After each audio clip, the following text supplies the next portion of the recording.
RG3 shut it down in his press conference today. Went full Belichick, said it's essentially on to San Francisco. He didn't really give up anything, didn't talk about anything, didn't want to talk about anything, although he might want to talk about something, but he thought better of it.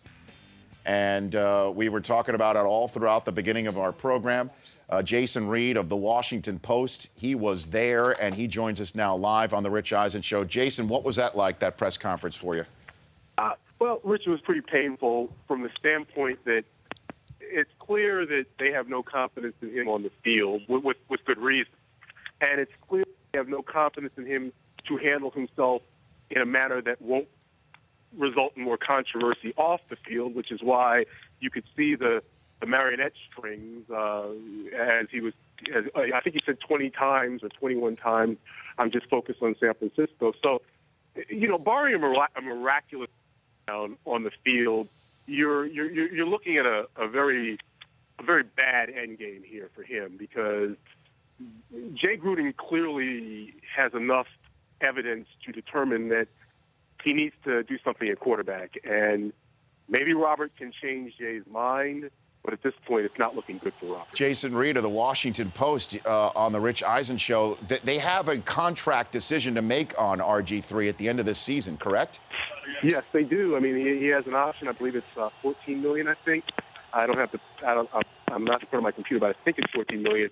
But it's a big option, and I don't see, with 6 games remaining, if this is the product he's going to put on tape, I don't see any conceivable way, from a business standpoint, you could pick up that option. I mean, he's coming off of another major injury, a dislocated ankle, after his first season having to have a complete knee reconstruction, and his performance has been, you can't even say it's been uneven, because it's been bad. I mean, there's no way around that. You know, he started the first game of the year, and, you know, people want to touch on the fact that he completed 19 of 26 passes, something like that.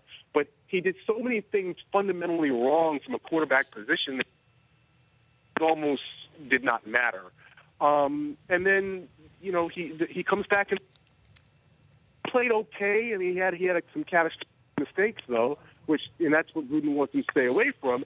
And then the Sunday game was so bad, you really couldn't even evaluate the rest of the team, at least from an offensive standpoint, because the quarterback play was so below what it needed to be that it almost rendered everything else just pointless to take a look at. But Jason, his comments today, where you said it was 21 times that he said we're on to San Francisco, sort of going full Belichick on the media there, you think that comes from Gruden? It's not his own people and himself just basically saying, after I talked about as much as I possibly could about the responsibilities I had in the loss on Sunday, that one comment where it was parsed or taken that I was throwing my teammates under the bus, that I'm just done even giving anybody anything. You don't think that was coming from himself, from within, or his own people? Well, I can't say with certainty that he didn't come up with that strategy. But knowing how things operate here, I mean, having covered this team in some form or fashion since 2007, and I know how things work here, my belief is, and my strong belief is that he was coached to essentially shut his mouth. And look, I don't have a problem with it from the standpoint of it from the organization trying to just get him to stay out of the crosshairs of controversy. But if you're a supposed franchise quarterback in year 3, and in week 11 of the season, your coach has to scrap the offense that was the game plan because you simply cannot execute it, and he has no confidence in you executing it, and you have to go back to a basic, rudimentary week 1 install offense, and then you then put your foot in your mouth. Not totally his fault. I mean, some of what he said was misconstrued, but he shouldn't have even gone to where he went to in that post-game press conference. You put your foot in your mouth to the point that in your availability the following week, you were clearly coached to just shut up. Now, look, I'm not saying he can't.